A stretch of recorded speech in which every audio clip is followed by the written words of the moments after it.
नमस्कार दोस्तों आप सभी का हमारे चैनल में बहुत बहुत स्वागत है। जैसा कि आप देख रहे हैं, हम लोग पढ़ रहे हैं क्लास 12 के लिए केमिस्ट्री फर्स्ट का चैप्टर नंबर 5, जिसका नाम है पृष्ठ रसायन यानी कि सरफेस केमिस्ट्री। इसमें आप पढ़ चुके हैं अधिशोषण, शोषण, अवशोषण क्या होता है, उसके बाद उत्प्रेरण में तरह तरह की चीजें पढ़े हैं, और उसके बाद चल रहा है कोलाइडल अवस्था या कोलाइडल स्टेट या कोलाइडी विलयन या कोलाइडी निकाय।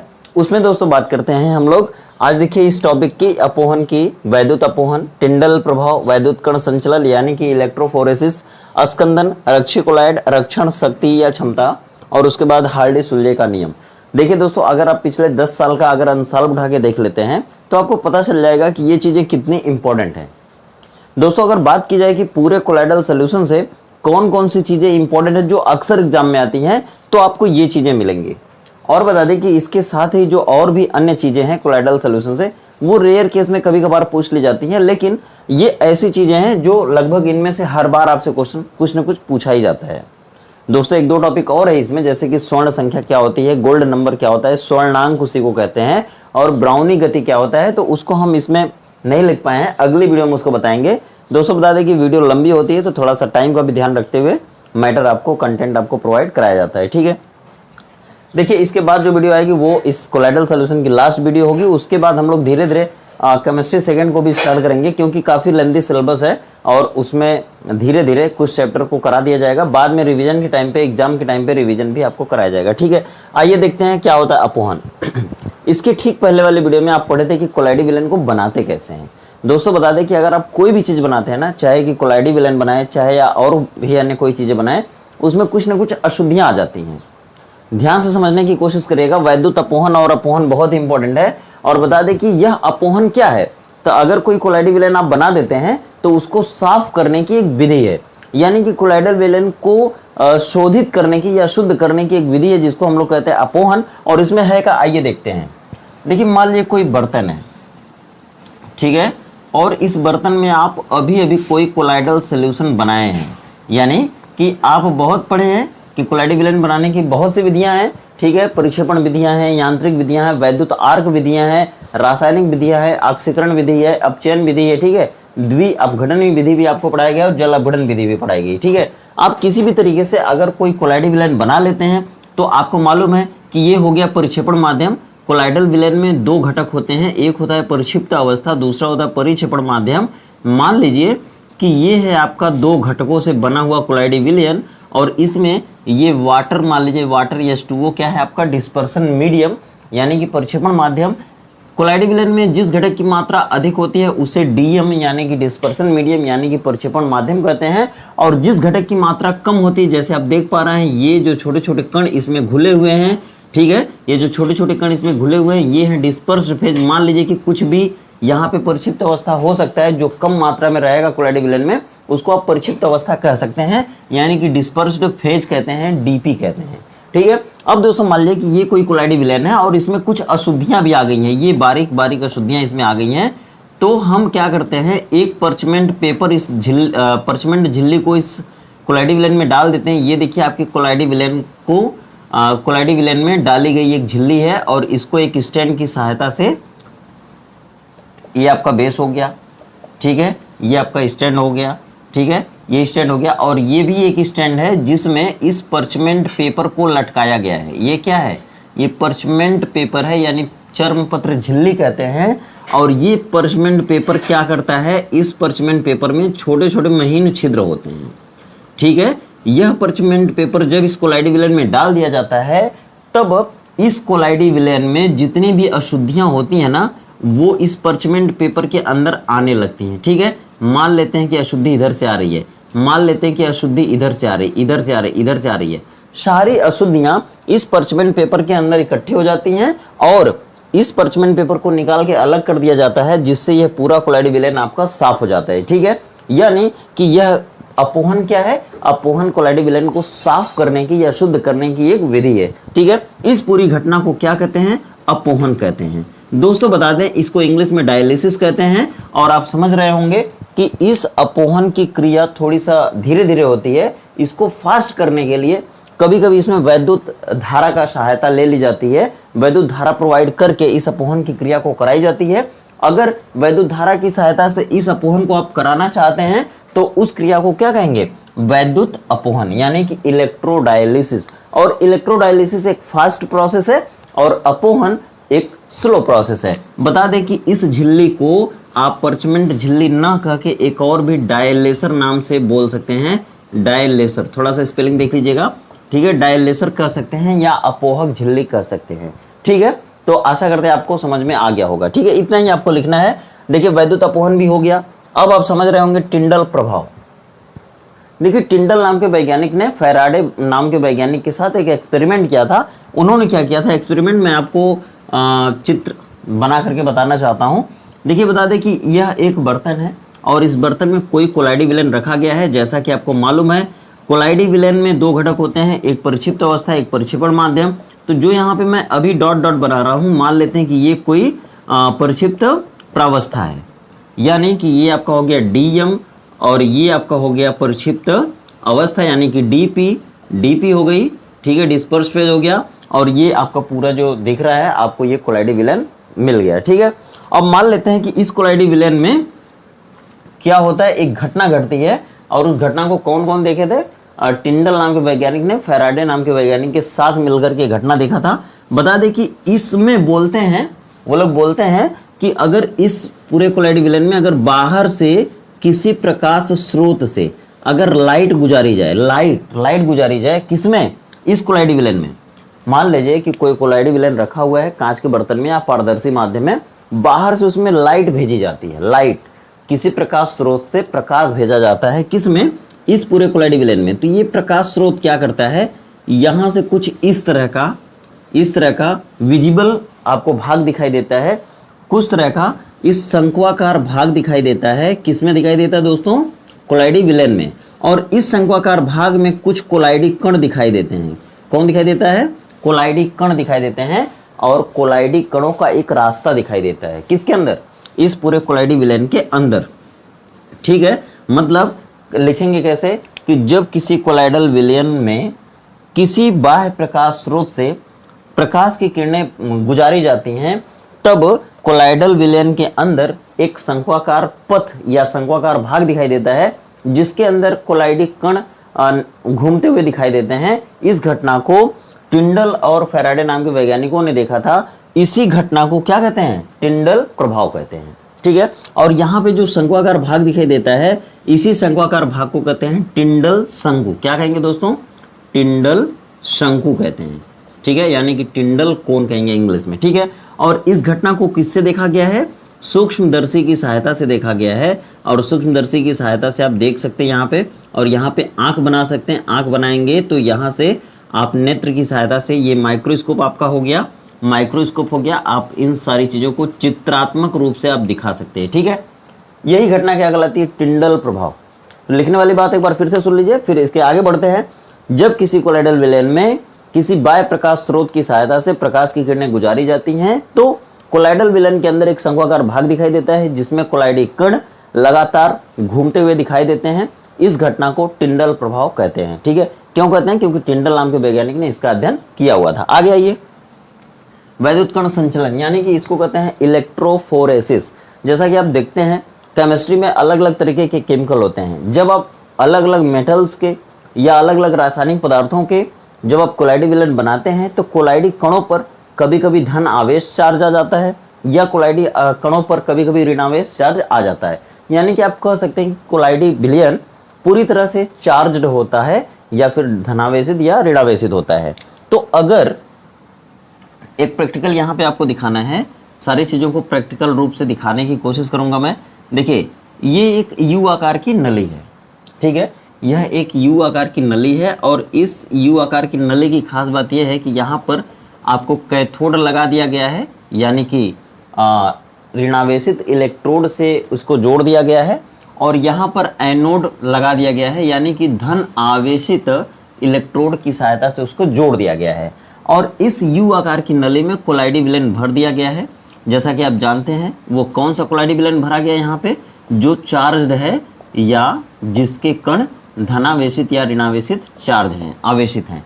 ये देखिए ये हो गया डिस्पर्सन मीडियम यानी कि परिक्षेपण माध्यम, और इसके अंदर जो धनावेशित या ऋणावेशित कोलाइडी कण हैं, ठीक है, वो कोलाइडी कण कैसे हैं, वही परिक्षिप्त अवस्था के कण हैं, ठीक ना। ये माइनस हो गया, माइनस हो गया, ये माइनस हो गया, ये धन आवेशित हो गया, ये माइनस हो गया, ऐसे ये सभी कौन है, धनावेशित या ऋणावेशित कोलाइडी कण हैं।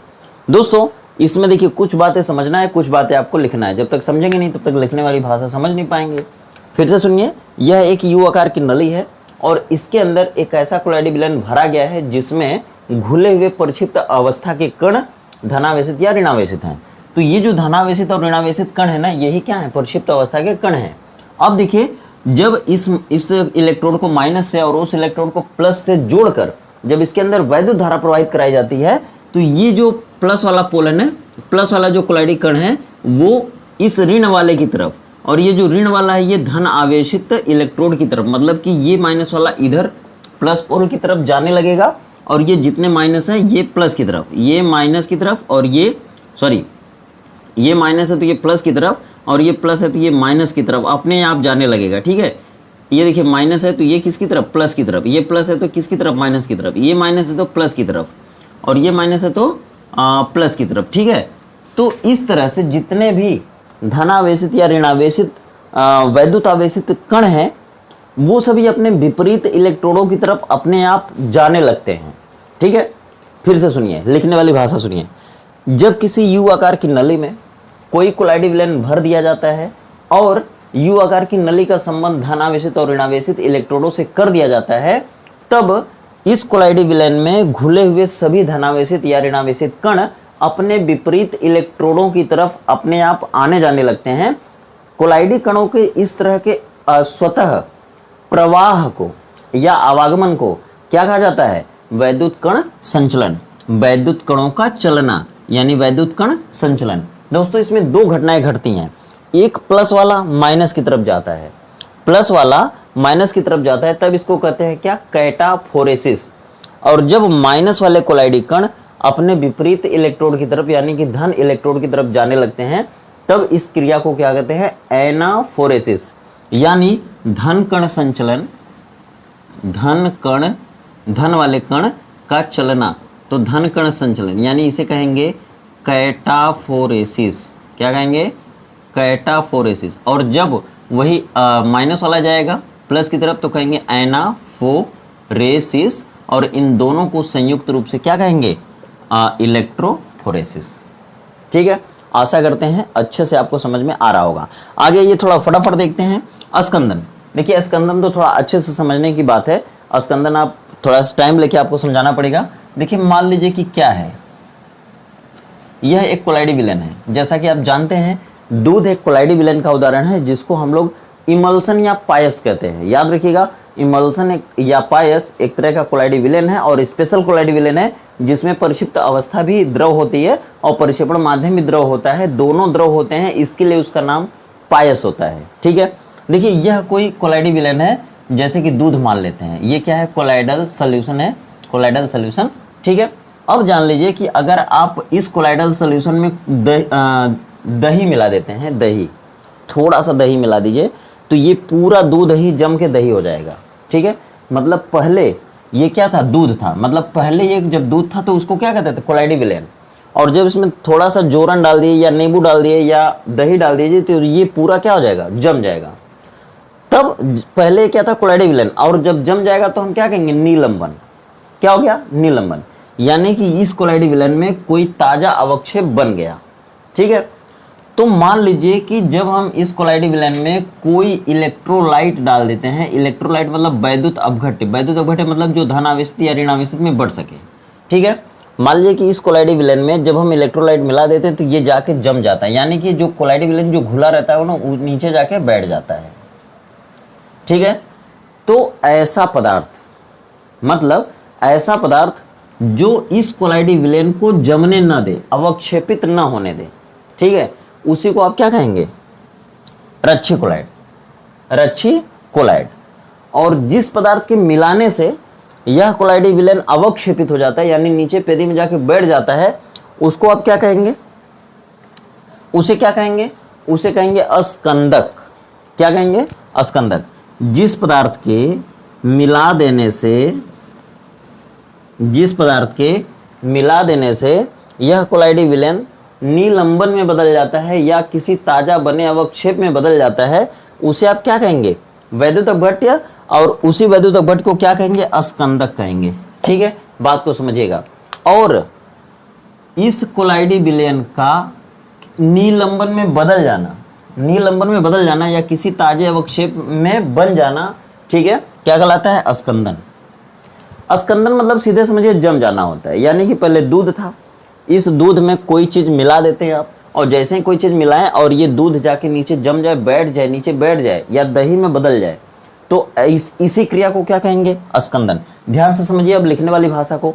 मतलब कि जब किसी कोलाइडी विलयन में कोई उचित वैद्युत अपघट्य मिला दिया जाता है और यह कोलाइडी विलयन किसी निलंबन की कंडीशन में बदल जाए, ठीक है, यानी कि किसी ताजा अवक्षेप में बदल जाए, तब हम इस क्रिया को क्या कहेंगे? अस्कंदन कहते हैं। ठीक है, मान लीजिए कि ये रच्छी कोलाइड क्या होता है। जैसे मान लीजिए कि यह कोई कोलाइडी विलयन था, इसमें हम अगर ये इलेक्ट्रोलाइट मिला देते हैं तो ये जम जाता है। ठीक है, जम जाता है। तो क्या करिए कि इस कोलाइडी विलयन में इसको मिलाने से पहले ही कोई चीज इसमें मिला दीजिए, ठीक है, ताकि ये बाद में आए तो इसको जमा न पाए। मतलब यह कोई कोलाइडी विलयन है, इसमें अगर ये चीज आप मिलाएंगे तो ये जम जाएगा। तो आप समझिए कि इसको मिलाने से पहले ही इसमें कुछ ऐसा मिला दीजिए कि बाद में ये अगर मिलाया जाए तो ये जमे ना। तो वो जो पहले मिलाएंगे वो इसको क्या करेगा? जमने नहीं देगा। उसी पदार्थ को क्या कहेंगे आप? रच्छी कोलाइड। ठीक है, बात समझिए। आपसे अगर पूछा जाए कि रच्छी कोलाइड क्या होता है, यानी इसको कहते हैं प्रोटेक्टिव कोलाइड। ये क्या करेगा? रच्छी रक्षा करेगा। रच्छी रक्षा करेगा मतलब इसको जमने नहीं देगा, उसको अस्कंदित नहीं होने देगा। ठीक है, अस्कंदित नहीं होने देगा। तो आपसे अगर परिभाषा पूछी जाए कि रच्छी कोलाइड क्या होता है, आप कहेंगे ऐसा कोलाइड या ऐसा कोलाइडी पदार्थ या ऐसा द्रव स्नेही कोलाइडी पदार्थ जो किसी कोलाइडी विलयन को अस्कंदित होने से रोक दे, अस्कंदित न होने दे, उसे क्या कहेंगे आप? रच्छी कोलाइड। ठीक है, अब रच्छी कोलाइड क्या करेगा? रक्षा करेगा, यानी इसको अस्कंदित नहीं होने देगा। और ये कब तक अस्कंदित नहीं होने देगा उसको कहेंगे उस रच्छी कोलाइड की रक्षण शक्ति। यानी इसको अगर इसको समझना है तो आप क्या कहेंगे? मतलब मान लीजिए कि इसको कोई चीज जमने नहीं दे रहा, अस्कंदित नहीं होने दे रहा, तो वो कितने देर तक इस कोलाइडी विलयन को अस्कंदित नहीं होने देता है, वही उसकी तो पावर होगी। यानी कि जैसे जिलेटिन, देखिए जिलेटिन का गोल्ड नंबर होता है, स्वर्ण संख्या होता है 25 से 50 होता है। और ये स्टार्च का होता है। ठीक है, स्टार्च का होता है 25 से 50 और जिलेटिन का होता है 0.001 से 0.005 से होता है 0.01 तक होता है। ठीक है, यानी इसका आप देख रहे हैं स्वर्ण संख्या 25 से 50 है और इसकी आप देख रहे हैं स्वर्ण संख्या बहुत ही कम है। तो बता दें कि जिसकी स्वर्ण संख्या बहुत कम होती है वो उतना ज़्यादा रक्षा करता है। यानी कि दोनों का आपका स्वर्ण संख्या आप देख रहे हैं 25 से 50 है और इसका बहुत ही कम है। तो जिसका बहुत कम होता है ये बहुत ज़्यादा रक्षा करता है, यानी इसकी रक्षण क्षमता ज़्यादा होती है और उसकी रक्षण क्षमता बहुत ही कम होती है। याद रखिएगा, इस पे भी आपसे बहुत ही टेक्निकल क्वेश्चन पूछा जाता है। कह देगा ABCD 4 रच्छी कोलाइड हैं और उनके स्वर्ण संख्या निम्नलिखित है, यानी कि दिया गया है। तो बताइए इसमें से सबसे ज़्यादा रक्षण क्षमता किसके पास होगी? तो जिसका गोल्ड नंबर सबसे कम होगा उसकी रक्षण क्षमता सबसे ज़्यादा होगी। तो आशा करते हैं आपको ये भी समझ में आ गया होगा। अब हार्डी-सुल्जे का नियम है जो कि हम आज वाले वीडियो में नहीं पढ़ेंगे, अगली वीडियो में पढ़ेंगे। दोस्तों होता क्या हार्डी-सुल्जे के नियम में, आप देखिए आपसे पूछा जाता है कि बताइए BaCl2 या FeCl3 या K4FeCN6, ठीक है, बताइए कि इसमें सबसे ज़्यादा अस्कंदन क्षमता किसकी है? सबसे ज़्यादा अस्कंदन क्षमता किसकी है? तो ये आप तब तक नहीं बता सकते जब तक आपको हार्डी-सुल्जे अच्छे से समझ में ना आ जाए। हार्डी-सुल्जे नाम के वैज्ञानिक हैं, उन्होंने क्या किया है, किसी भी कोलाइडी विलयन को अस्कंदित करने के लिए, ठीक है, कुछ पदार्थों का नाम बताया है और बताया कि कौन पदार्थ कितना ज़्यादा अस्कंदन कर सकता है, यानी कि सबकी अस्कंदन क्षमता कितनी होती है, जिसकी अस्कंदन क्षमता जितना ज़्यादा होगी वो उतना ही ज़्यादा किसी भी कोलाइडी विलयन को अस्कंदित करेगा। तो देखिए ये चीज़ें हम लोग अगली वीडियो में समझने वाले हैं क्योंकि वीडियो बहुत ज़्यादा लंबी हो जाती है। तो दोस्तों आशा करते हैं आपको इतनी सारी चीज़ें अच्छे समझ में आ गई होंगी। अगली वीडियो में हम लोग पढ़ेंगे ब्राउनी गति क्या होती है हार्डी-सुलजे का नियम पढ़ेंगे। हार्डी-सुलजे के 2 नियम हैं और हार्डी-सुलजे के नियम के हिसाब से किस आयन की रक्षण क्षमता कितनी होगी या स्कंदन क्षमता कितनी होगी, इसको हम लोग पढ़ेंगे। और उसके बाद पढ़ेंगे गोल्ड नंबर या स्वर्ण संख्या या स्वर्णांक। और उसके बाद पढ़ेंगे कि हमारे डेली लाइफ में किसी भी कोलाइडल विलेन का कितना रोल है या कितना योगदान है। तो इन सारी चीज़ों के साथ हम मिलेंगे आपके साथ अगली वीडियो में। अगर दोस्तों वीडियो अच्छी लगे तो वीडियो को लाइक करिए और अपने फ्रेंड सर्कल में इसको ज़्यादा से ज़्यादा शेयर करिए। मिलते हैं दोस्तों इसी तरह कॉन्सेप्ट के साथ अगली वीडियो में। तब तक आप खुश रहिए, बेस्ट रहिए, मस्त रहिए, आपका दिन शुभ हो।